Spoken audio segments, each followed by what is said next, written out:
JRPG.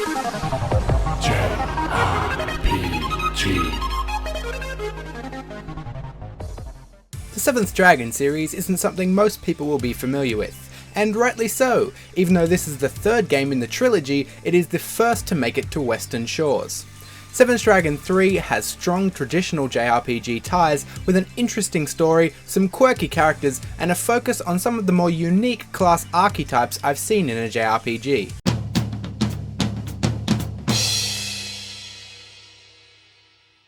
Nope, not at all. For the most part, 7th Dragon 3 is a standalone adventure. The game also does a great job of building the world and lore of the series. You should know everything you need to know to get hooked on the story within the first hour of gameplay.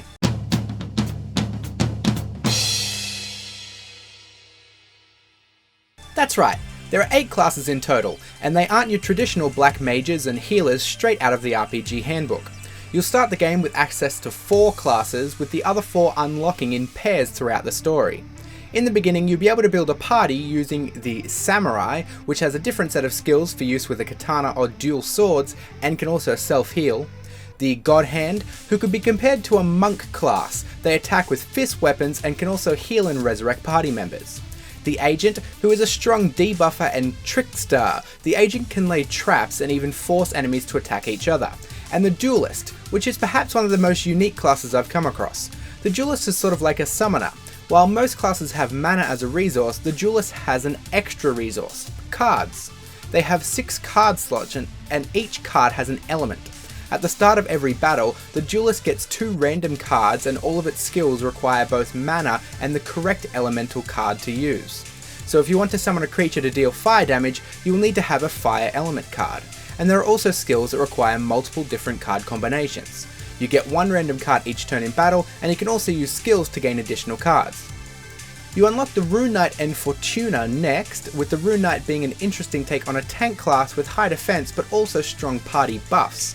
The Fortuna, which is aptly named because they can change the fortunes of any battle by changing the conditions of the battlefield, and dealing heavy damage to enemies inflicted with status ailments. Finally, you get access to the Mage and Banisher.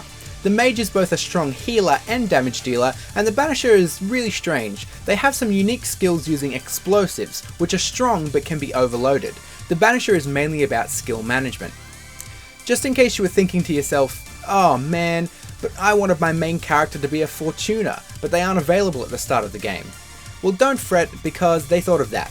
Once a character reaches level 30, you can slightly increase their base stats and change the class in exchange for halving your level.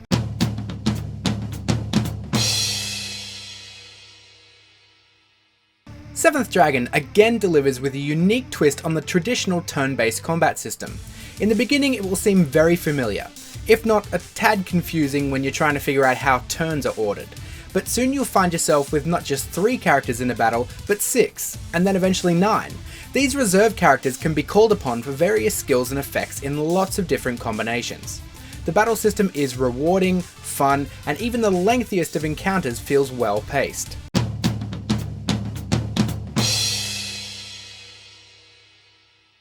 This is perhaps the game's weakest aspect. The graphics are not so great, not on the level of many other 3DS titles. However, I do appreciate the art style and general feel. I especially like the character designs, and there are a lot of customization options for your characters. There is no 3D at all, much like the Pokemon Sun and Moon, but I've found the performance dips to be a little worse than Pokemon Sun and Moon's. There are certain places where the frame rate dropped significantly. Thankfully though, it was never during a crucial moment, and it never resulted in any kind of unfair death or detriment.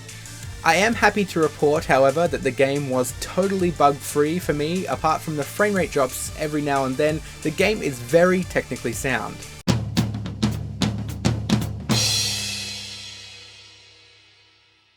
If you are looking for a fresh yet traditional JRPG experience this Christmas, you don't have to go any further than 7th Dragon III Code VFD. Unlike many of my reviews, I am happy to label this an 8 out of 10.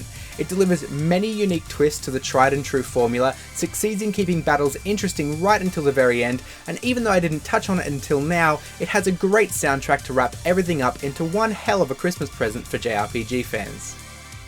Thanks for watching. If you liked this review, hit that like button, or the dislike one if you didn't. Subscribe to see more of me and everything I do, follow me on social media for the latest updates, and if you'd like to help support my channel, please use the Amazon links in the description when making purchases. Or if you really love me, why not try out some of their amazing premium services using the free trial links in the video description. Other than that, I will see you all soon.